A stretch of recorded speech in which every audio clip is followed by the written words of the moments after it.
오늘 수요 저녁 예배 말씀은 요한계시록 5장 1절부터 10절까지의 말씀입니다. 양이 좀 많지만 제가 읽어 드리도록 하겠습니다. 신약 성경 403쪽입니다. 내가 보매 보좌에 앉으신 이의 오른손에 두루마리가 있으니 안팎으로 썼고 7인으로 봉하였더라. 또 보매 힘있는 천사가 큰 음성으로 외치기를 누가 그 두루마리를 펴며 그 인을 떼기에 합당하냐 하나. 하늘 위에나 땅 위에나 땅 아래에 능히 그 두루마리를 펴거나 보거나 할 자가 없더라. 그 두루마리를 펴거나 보거나 하기에 합당한 자가 보이지 아니하기로 내가 크게 울었더니 장로 중에 한 사람이 내게 말하되 울지 말라. 유대지파의 사자 다윗의 뿌리가 이겼으니 그 두루마리와 그 7인을 떼시리라 하더라. 내가 또 보니 보좌와 내 생물과 장로들 사이에 한 어린 양이 서 있는데 일찍이 죽임을 당한 것 같더라. 그에게 7뿔과 7눈이 있으니 이 눈들은 온 땅에 보내심을 받은 하나님의 7영이더라. 그 어린 영이 나와서 보좌에 앉으신 이의 오른손에서 두루마리를 취하시니라. 그 두루마리를 취하심에 내 생물과 24장로들이 그 어린 양 앞에 엎드려 각각 검은 고와 향이 가득한 금 대접을 가졌으니 이 향은 성도의 기도드리라. 그들이 새 노래를 불러 이르되 두루마리를 가지시고 그 인봉을 떼기에 합당하시도다. 일찍이 죽임을 당하사 각 족속과 방언과 백성과 나라 가운데에서 사람들을 피로 사서 하나님께 드리시고 그들로 우리 하나님 앞에서 나라와 제사장들을 삼으셨으니 그들이 땅에서 왕노릇하리로다 하더라. 아멘. 지난 수요 예배에 이어서 오늘은 요한계시록 5장 말씀을 묵상하려고 합니다. 요한계시록 5장에 있는 말씀은 이제 인을 떼기 시작한 두루마리를 인을 떼기 시작한 내용들이 오늘부터 이제 나오고 그 서론이 앞에 오늘 본문에 나오게 됩니다. 그래서 1절에 보면 이제 보좌에 앉으신 이의 오른손에 두루마리를 가지셨다고 했는데 이 보좌에 앉으신 분은 이제 하나님을 말씀하고 있죠. 그런데 그 하나님의 오른손에 두루마리를 가지고 있다고 표현을 하고 있습니다. 이 두루마리는 이제 하나님의 말씀을 의미하고 있죠. 이 두루마리의 내용은 이제 6장에서 이제 인을 뗄 때 그 내용들이 이제 나타나기 시작합니다. 그리고 에스겔서 2장 이제 9절, 10절에 보면 그 내용들이 어떤 내용인지에 대해서도 표현을 하고 있습니다. 그래서 내가 보니 보라 한 손이 나를 향하여 펴지고 보라 그 안에 두루마리 책이 있더라. 10절 그가 그것을 내 앞에서 펴시니 그 안팎에 글이 있는데 그 위에 애가와 애곡과 재앙의 말이 기록되었더라 하고 말하고 있죠. 그래서 에스겔이 본 그 두루마리에도 앞뒤로 이제 글이 쓰여져 있는데 그 글을 이제 얼추 보니까 그 글에 애가와 애곡과 재앙의 말이 기록되어 있더라. 그래서 이제 그 말씀이 하나님의 말씀이 있는데 그 말씀에 마지막 심판 때의 모습들이 표현되어 있다고 얘기하고 있습니다. 그래서 이제 하나님께서 오른손에 두루마리를 가지고 계시다는 것은 이 두루마리에 있는 모든 내용들을 주관하고 주장하시는 분은 하나님이다라고 말씀하고 있는 거죠. 그래서 이 내용들은 하나님의 섭리 안에 있습니다. 그래서 다니엘서 8장 19절에도 이런 말씀이 있습니다. 제가 좀 읽어드리면 구약성경 다니엘서 8장 19절 말씀입니다. 이르되 진노하시는 때가 마친 후에 될 일을 내가 내게 알게 하리니 이 환상은 정한 때의 끝에 관한 것임이니라 고 얘기합니다. 그래서 하나님께서 정한 때의 끝이 있다고 말씀하고 있죠. 그리고 하나님께서 이 정한 때에 이 두루마리를 오른손에 두시고 그것을 계획하고 섭리하신다는 이유는 단순히 심판에서 응징하고 그리고 보복하고 이런 것을 의미하는 것이 아니라 마지막 때에도 귀 있는 자는 성령이 교회에게 하시는 말씀을 들을지어다. 우리가 7교회에서 계속 반복되는 말씀이었죠. 하나님께서는 끊임없이 성령께서 교회를 통해서 말씀하신다는 거죠. 그래서 귀 있는 자는 말씀을 듣고 깨닫고 그 말씀을 마음에 품고 그리고 거룩한 하나님의 뜻대로 사는 삶을 살아서 마지막 때 하나님의 인을 떼실 때 그 말씀에 있는 그 두루마리에 있는 말씀의 재앙과 고난에서 벗어나서 구원받는 자가 되고 이기는 자가 돼서 하나님이 예비하신 잔치, 제가 어제도 말씀을 묵상했지만 하나님이 차려주시는 말씀의 상, 그 말씀의 상을 차려주시면 그 반찬을 우리가 풍성히 먹고 그 말씀을 누리고 천국까지 달려갈 수 있도록 우리는 준비해야 된다는 것을 알 수가 있습니다. 다니엘서 12장 4절에도 말씀을 좀 보면요. 다니엘아 마지막 때까지 이 말을 간수하고 이 글을 봉함하라. 많은 사람이 빨리 왕래하며 지식이 더하리라고 말합니다. 마지막 때의 모습이 많은 사람이 빨리 왕래한다. 그래서 최근에도 이제 각 나라마다 이제 그 자기 부상 열차를 개발하고 있죠. 뭐 중국 같은 경우에도 자기 부상 열차로 베이징과 상하이를 600km로 시속 600km로 달리는 열차를 개발한다고 얘기를 하고 있죠. 그래서 2시간 안에 1200km를 가는 거예요. 그러니까 1200km, 베이징에서 상하이까지 1200km를 2시간 안에 간다는 게 얼마나 빨리 간다는 겁니까? 거의 뭐 비행기 속도와 맞먹는 속도죠. 그리고 두 번째는 뭐예요? 지식이 더하더라 이렇게 얘기하고 있습니다. 지식이 더해서 지금 뭐 핸드폰 하나만 가지고 있으면 모든 지식을 핸드폰 하나로 빨리 얻을 수 있죠. 얼마 전에도 우리 교육자들과 이렇게 얘기하다가 위키 백과사전, 네이버에 들어가면 위키 백과사전 들어가면요, 내가 원하는 거 찾으면 쭉 나와요. 그리고 거기에서 또 이제 단어를 모르는 게 있으면 단어를 또 클릭하면 영어로 나오고, 또 클릭하면 그 단어의 뜻이 또 다시 사전으로 연결돼서 또 뜻의 의미가 나오고 또 자세하게 설명돼 있고. 그러니까 뭐 옛날처럼 우리가 뭐 백과사전 뭐 몇 지를 뭐 60권을 갖고 있거나 이럴 필요가 지금은 없죠. 인터넷 하나로 USB 하나에 다 들어가고, 뭐 USB도 지금은 필요 없죠.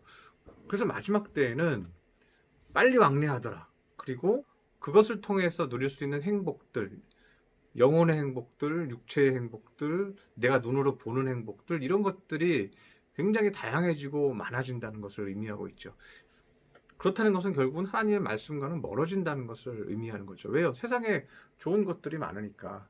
뭐 내가 근심이 있고 고민이 있어도 뭐 찾으면 되니까. 찾아서 내가 그것을 통해서 내가 위로를 얻으면 되니까 말씀과 멀어질 수 있는 환경이 마지막 때에는 더 많이 벌어진다는 것이죠. 그래서 4절에 이렇게 얘기한 거예요. 다니엘아, 마지막 때까지 이 말을 간수하고 이 글을 봉함하라 하고 말씀하고 있다는 거예요. 그 말씀을 줘봐야 이들이 말씀을 깨닫지 못하는 거예요. 언제 이들이 이 말씀을 볼까요?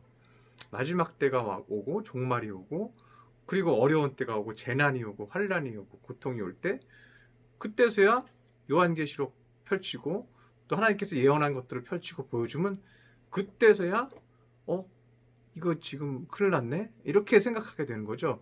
그래서 다니엘서 12장 9절에도요 이렇게 돼 있어요. 그가 이르되 다니엘아 갈지어다, 이 말은 마지막 때까지 간수하고 봉함할 것입니다. 10절에 많은 사람이 연단을 받아서 스스로 정결하게 하며 희귀할 것이나 악한 사람은 악을 행하리니 악한 자는 아무것도 깨닫지 못하되 오직 지혜 있는 자는 깨달으리라.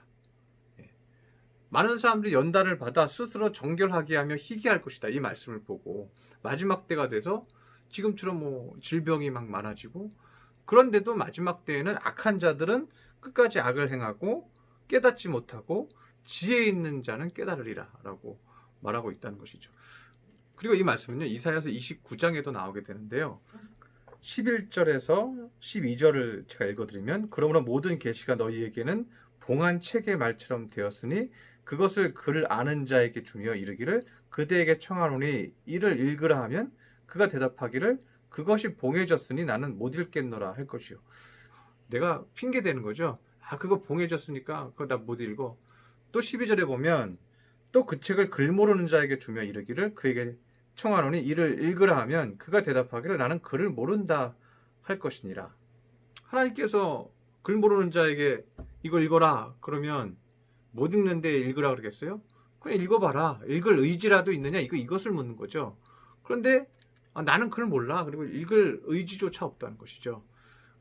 그래서 유식한 자나 무식한 자나 하나님이 주시는 말씀에 관심이 없다는 것을 의미하는 겁니다. 그래서 이것은 마음의 문제라는 거예요. 13절에 보면, 이사야 29장 13절에 보면 주께서 이르시되 이 백성이 입으로는 나를 가까이하며 입술로는 나를 공경하나. 입으로는 입술로는 주님 믿는다 그래요. 나는 크리스찬이라 그래요. 교회를 다닌다 그래요. 그런데 그들의 마음은 내게서 멀리 떠난다니, 마음의 문제라는 거죠. 그들이 나를 경외함은 사람의 계명으로 가르침을 받았을 뿐이라. 그냥 사람의 교훈으로만 그거 말씀 좋은 거야. 나한테 위로가 돼. 이 정도 말씀으로 생각하지, 마음으로 그 말씀을 읽고 내가 참으로 그 말씀에 순종해서 주님이 주시는 평강과 주님이 주시는 천국을 누리는 것, 그 은혜를 누리는 것이 내 삶의 가장 큰 초점이고, 하나님의 말씀을 먹는 것이 나에게 가장 큰 행복이고, 여기에 대한 마인드는 전혀 없다는 것을 말씀하고 있는 거죠. 그래서 하나님께서 그 말씀을 봉함했다는 거예요. 봉함했다는 거예요. 그래서 아무도 그 말씀에 관심이 없다는 거예요. 그래서 오늘 요한이 자신이 크게 울었다고 얘기를 합니다. 4절에 보면 그 두루마리를 펴거나 보거나 하기에 합당한 자가 보이지 아니하기로 내가 크게 울었더니.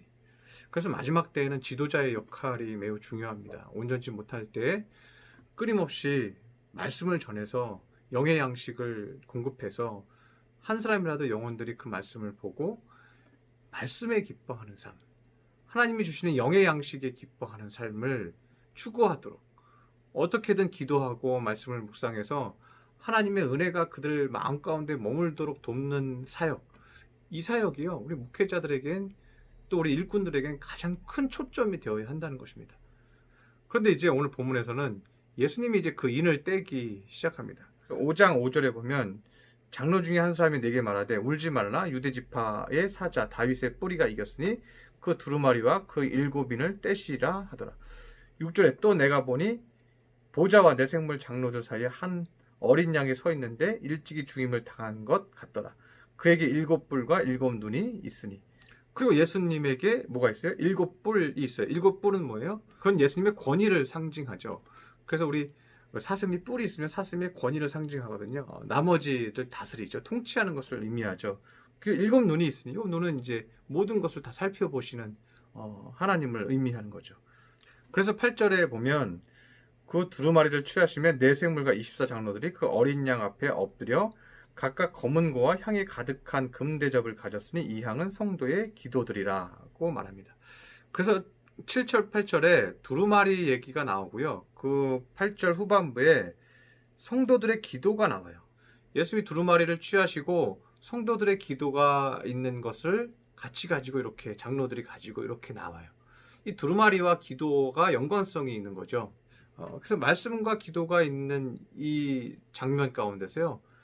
찬송이 펼쳐지는 거예요. 새 노래를 부르면서 주님을 찬양하는 거예요. 그 두루마리를 가지시고 그 인을 떼실 주님이 계시도다. 사실 그 인을 떼면 그 두루마리에는 뭐가 들어있어요?